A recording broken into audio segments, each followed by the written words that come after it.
Serial में आने वाला एक नया ट्विस्ट। जी हाँ, अब अनुज अनूप पर छोटी को घर जाना होगा क्योंकि अब उनका जो काम तो हॉस्पिटल में हो चुका है, अब उनको अलाउड नहीं है कि वो हॉस्पिटल में रात को स्टे कर सके। तो यहाँ पर अनुज अनुपमा से रिक्वेस्ट करता है कि अनुपमा क्या तुम आज हमारे संग रुक सकती हो, क्योंकि अगर छोटी को कुछ हुआ तो वो संभाल लोगे, क्योंकि मैं छोटे को नहीं संभाल पाऊंगा और मुझे और छोटे को तुम्हारी बहुत ज़्यादा ज़रूरत है। मैं तुम्हारे हाथ जोड़ता हूँ कि तुम ऐसे समय पर हम दोनों अकेला मत छोड़ो, क्योंकि हम दोनों बिल्कुल टूट चुके हैं और हम दोनों एक दूसरे को नहीं संभाल पाएंगे। सिर्फ एक तुम ही हो जो हमें संभाल सकती हो।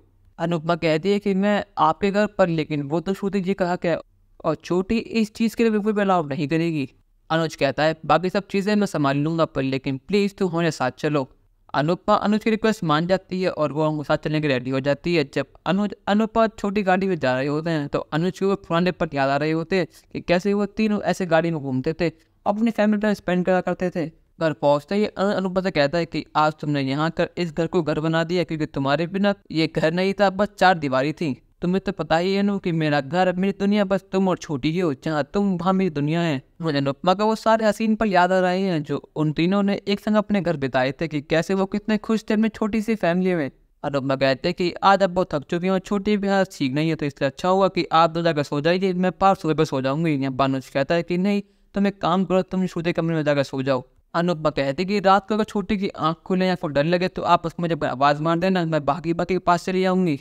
अनुज कहता है अनुपमा से कि तुम मेरे कहने पर हम दोनों को संभालने के लिए यहाँ पर, उसके लिए बहुत बहुत थैंक यू अनु। और अनुज अनुपमा से कहता है कि कल मुझे कोई रिपोर्ट श्रुति के हॉस्पिटल लेके जानी है, तो प्लीज़ तुम उसकी रिपोर्ट्स निकाल देना, वो उसके ड्रॉर में है। अनुपमा जैसे ही उसके रूम में जाती है और वो ड्रॉर खोलती है तो उसे और कुछ नहीं, श्रुति और माया की फोटो मिलती है। अब अनुपमा के सामने श्रुति का सारा राज खुल के आ चुका है। उसे पता लग चुका है कि श्रुति और किसी की बहन नहीं, माया की बहन है। जो राज श्रुति तो छुपाए रखा था, जो प्लान श्रुति का बना हुआ था, वो प्लान अब खराब होने वाला है। श्रुति का प्लान ये था कि वो अनुज को बिल्कुल बर्बाद कर देगी, क्योंकि उसे अपनी बहन की मौत का बदला लेना था। शादी करने के बाद वो धोखे से सारी प्रॉपर्टी अनुज के अपने नाम कर लेती और अनुज को बर्बाद कर देती और आद्या और अनुज को अलग करा देती, जिससे अनुज अनुपमा ने उसकी बहन माया का संग करा, तो वो वैसे ही अनुज को संग करने वाली है। अनुपमा बागी अनुज के पास जाती है और कहती है कि अनुज ये देखिए। जैसे अनुज फोटो देखता है उसकी पैर तुरंत जमीन खिसक जाती है। उसको यकीन नहीं होता कि श्रुति और किसी की बहन नहीं, माया की बहन है। और इन 5 सालों में अनुज को 1% भनक भी नहीं हुई कि श्रुति उससे बदला लेने आई है।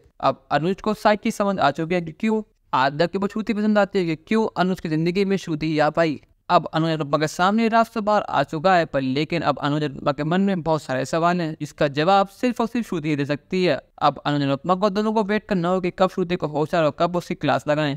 दोस्तों, कहानी में नया ट्विस्ट आपको कैसा लगा हमें कमेंट करके जरूर बताइएगा, और चैनल को नहीं किया सब्सक्राइब तो कर लीजिए। धन्यवाद।